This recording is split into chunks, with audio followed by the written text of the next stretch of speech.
I took a little look. I see like Fred Curly I said to myself, these guys are sprinting all the way around the track. It's sort of like a grueling sport. It's like the sport just takes it out of your body. The truth is, you probably get up in the morning, you got to motivate yourself to come out of the house first. You get to training, and there's a couch here, right? That's the best.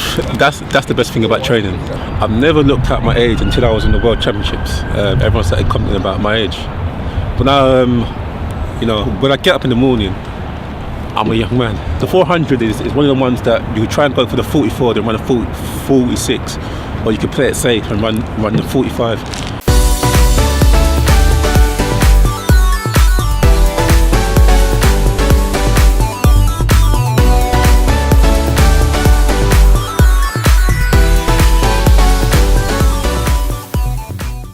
Start sitting up. Come and get a real superstar, man.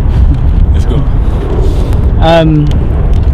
So you obviously signed for Puma, and Usain Bolt's retired. I've seen a lot of British athletes now signing for Puma.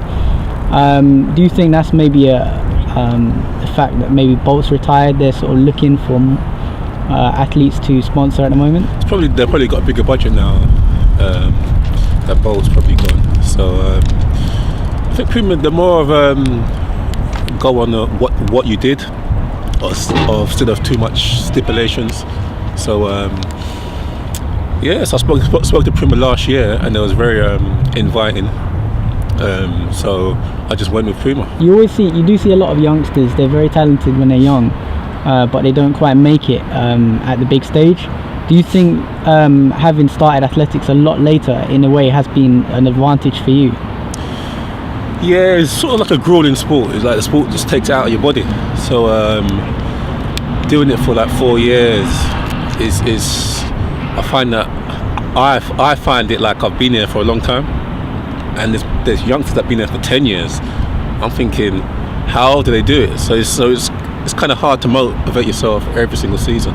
So I'm quite happy that I started late. I wouldn't change it. And people that start young and end up not really exceeding what they set out to do when they were young, it's probably because they've developed early. You get some people that develop at 15, that's it, they're fully grown. So when they turn into the seniors, it's hard for them to make the trend, to change their style. So hopefully these youngsters could just, I say they should take their time in athletics. They shouldn't try and be a superstar too young. So gradually get better every, 2 years, instead of trying to get better so quick. Give yourself time. As somebody who's played semi-professional football, you've obviously done a lot over the years. Yeah. But I think you're 33 this year, so 33. I'm 33 now. How you're 33 now? So yeah. How has I don't look at age, It's I've never looked at my age until I was in the World Championships. Everyone started commenting about my age. But now, when I get up in the morning, I'm a young man. You know what I mean? Always felt like that. Until the World Championships, I got a lot of press of, his age. But it's all in the mind, It's all in the mind. I can run on for 2-3 more years if I want, at the same level. But it just, whether you want to train as hard, that's all it is. This is a mental game. You don't see anyone, when you go to the World Championships, you don't see any weak people standing in front of the cameras. Whether the guy comes last or first, it takes a certain type of character to put yourself on that world stage. Because what we're actually doing is putting our body on the line. You're putting your body on your line. You come training and you'll be flat out. You'll be gasping for air on the floor for an hour. No one sees that, They see you turn up and think, okay, these guys are fast, and that's it. But they don't really see the hard work. So, you got you just got to stay focused. So I saw in your interview with Rich Fitness that you said you're quite a sore loser. Obviously, other than say being an athlete, and you just touched on mentally. What do you mentally? How do you? What kind of are the key personality traits for a top athlete? Yeah, I'd say when I was a kid and I was playing football, I had a lot of passion for football. So I was a sore loser when I'm playing football. Like even now, my first thing is to go and watch Arsenal later on. Like I'm passionate about football, athletics. When I finish, I've got no time to be a sore loser. All that I'm thinking about is getting this lactic out of my legs, and that's all I could think about. So I've never, when it comes to athletics, I'm not really a sore loser, because for me it takes me too long to get myself back into recovery mode. But you can't be a sore loser, because when it's all said and done, the right person will always win. You know, this is based on speed, power. The right person will always win. So you get a lot of people that are very snaky in this field. I don't know why. You get a lot of people that will give you bad information or smile in your face, stab you in your back. These are the kind of people I don't see why people like that. But when it's all said and done, you can't grab someone to make them slower. The right person will always win, no matter what. But in the World Champs, there were quite a few big upsets in the last World Champs. In the last World Champs, in the women's 400 meters, Shawnee Miller was first, and then she sort of tripped, and then she came fourth. Okay. When it's the 400, you never know. I think I had Fred Curley to win the 400 meter, but things happen. It's like 400 is just a different event. You know, normally the 200 you could always predict it, right? But in the 400, when you're going through rounds and rounds, you know, it's hard to predict it.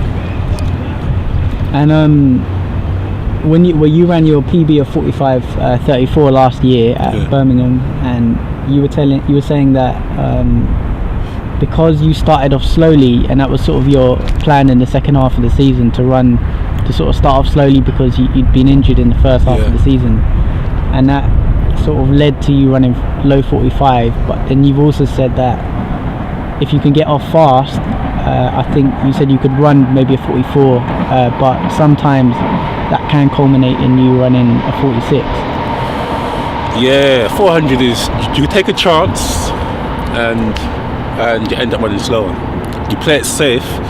When I was in the Diamond League, I saw who was in the race, so I knew that I calculated it all in the space of 10 minutes, being in the warm-up area, who was in the race. So you could sometimes tell what it's going to be, what the race is going to be done in 45, because I thought it was going to be one in 45 too. Yeah, so you could take a chance and try and go for that 44 and come 6, or you could try and win the race. I actually knew Vernon Norwood was in the World Championships, so I knew he would be a bit rusty. So it's taking chances. The 400 is one of the ones that you could try and go for the 44, then run a 46, or you could play it safe and run the 45. I played it safe. You know, played it safe. I didn't really feel good that day. So I played it safe. And you talk about playing it safe or taking the chance. What would it take to sort of run that 44? I was in shape last year. The back end of last year, I was in shape to do it. Back end of last year, but the season ended. So my last race in Italy, I knew I was in shape to run 44. I got to that track, I was ready to go all out, and I went to the track, and the track was rock hard. So it was like running on concrete. So the first 150 meters you couldn't even get out. So that just spoiled my whole plan. I left it for the last race, and I was shocked how that track was. The 44. A 45 and a 44 high is not really too far. Sometimes just being in the right race. Because I beat guys all last year that was running 44. Sometimes it's just being in the right race. Yeah. And you obviously run with, I think you had Stephen Gardner in that heat, who ran sub. Oh, in the World Championships? Yeah, you would have had a few sub 44 guys running at the World Championships. These guys were gone. Yeah, go on, sorry. But having run with guys that have run sub 44, how has that changed, influenced your mindset in terms of running, like in the possibility of running sub 44? I know that there's a lot more work to actually do, because when I was in that race, I had Fred Curley in the inside of me, right? And my 200 meter times faster than it is on paper, so I actually knew that I could get out really hard. I got out really hard, right? Full speed. I'm thinking no one should be near me.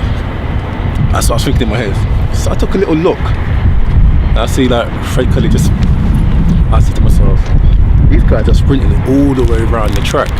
So I know that there is levels to this. I think stay injury free, keep my strength up, and that should get me to where I am. So talk us through a rough typical day training for you. Training? You want the truth, or you want the truth, or do you want the lies? whatever you want to say. The truth is, you probably get up in the morning. You got to motivate yourself to come out of the house first. You get to training. There's a couch here, right? That's the best. That's the best thing about training. Is sitting on that couch inside there. Before you start training, that first 10 minutes, then you come out here in the freezing cold, and it depends what sessions you've got. I know what sessions I like. So today looks like a lactic session, and basically what we do is probably just warm up, do a couple of laps, a couple of fast strides, then we go into our drills. Then when we go into our drills, do a couple of fast runs in the spikes on, do a couple of fast runs, then we get going, start doing some fast. So today I think we've got a couple of threes, 30, 35, 36 pace, walking 100 meters. And that's about it. Do you wish you started athletics younger? Oh hell no! Oh no way! Nah, no way. Because I think I would have stopped around 26 years old. So if I started at 18, I know I would have stopped at around 25, 26. Yeah. And have you found any training from football beneficial for athletics? No, not really. I think when I first started, I was very strong, so I had like big quads. So my start was quite good. So that was beneficial. But as time's gone on and I slimmed down, I think my start got a little bit slower, but technically much better. And do you still play a bit of football? I don't, but when I finish athletics, I do want to have that one more game, just like make sure it's filmed, and that's it. Just one game, just make sure it's filmed. 'Cause I think I was really good. I was a really good player. I know I was semi-pro, but I had trials at professional clubs, and I think I could have been, if I took my time and put my head down in football, I really think I could have done something in that game as well. Yeah. And what do you think the key differences are between training as an amateur athlete at Hercules and training as an elite athlete? It's not too much difference. It's probably just instead of training on a Tuesday or a Thursday, you're here near enough every day, and it's more of a there's not too much of a difference. It's just a bit more tactical. So there's it's more structured. That's about it. But other than that, training, especially in pre-season, it's not too much of a difference. What sort of things are you doing in pre-season? Pre-season would be some of the things that we're doing when I was over there. It was 12 2s or 8 300s, 8 300s. Yeah, so quite similar stuff. And is the goal to make the next Olympics? Yeah, why not? why not? Had a good season last year, so you try and come back and do something okay next year. Then just carry on. You just take year by year. You got some young talents coming through. Is it the Chalmers guy? Chalmers, is it 19 or then you got the other guy that won the British indoor trials, same age, and like they're coming through. So you got a good team for the future. You got Matthew Hudson as well. These guys are very young. So I was going to ask you about running indoors. You've run 48:30 indoors this year. How do you feel about running indoors? 48:30. I think if people saw the race, so if people saw the race, then I understand it. Because I got clipped, I lost all my momentum, and I lost out on a lot of time. But I don't. Indoors is not bad. Indoors is not bad. It's good to get your legs going. So the trials this year, I think no one really turned up in the trials. So like the top 10 or the top 10 wasn't even at the trials. I think a lot of people don't do the indoors. So, but it gives a chance for other people to go on the big stage, you know. So it'd be a good thing. And as somebody who's quite tall, how do you find running the indoors? I've done a couple of training sessions. When I'm in lane 6, lane 5, it's not really bad. But if you put me in lane 1, you're gonna probably get a time that's really 2 seconds slower than what I think it would. That's how bad it is when you're being at 6'5".